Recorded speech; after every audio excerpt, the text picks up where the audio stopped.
Hi, this is Damon Tordini with Hawkridge Systems, and I'm here to show the new, more accurate temperature criteria for short shots that's been added to SOLIDWORKS Plastics 2018. SOLIDWORKS Plastics is used by many Hawkridge System customers to predict potential manufacturing issues with the design of plastic injection molded parts.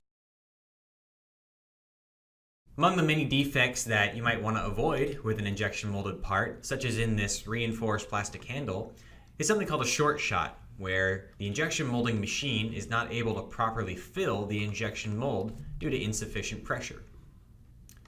Such a result can be seen in plots like the fill time, where the entire volume of the cavity has not been filled after the allotted fill time.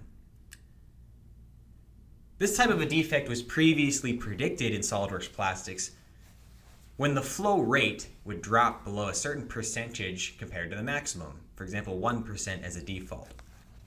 However, in the real world, a short shot occurs when the molten plastic in a mold solidifies and is no longer able to flow. And so that's been taken into account for SOLIDWORKS Plastics 2018 with the new temperature criteria for short shots option. When you set up a fill analysis, you'll see that the new option is checked by default, and it has a temperature box which is filled in this case 212 degrees Fahrenheit for the ABS plastic that I'm using.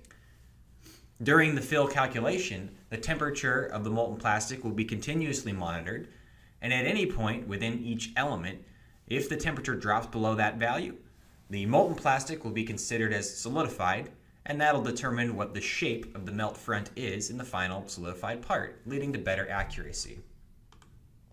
We can see if we compare the results that there's a slight difference in the shape of the melt front, but this also has a downstream effect on many of the other calculations. For example, the frozen layer fraction, showing what percentage through the thickness of the part is actually solidified at the end of the fill process.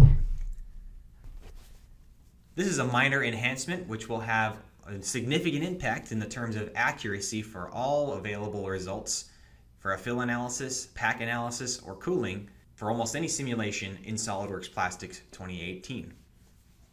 Thanks for watching. Stay tuned to the Hawkridge Systems YouTube channel for all the enhancements in SOLIDWORKS 2018.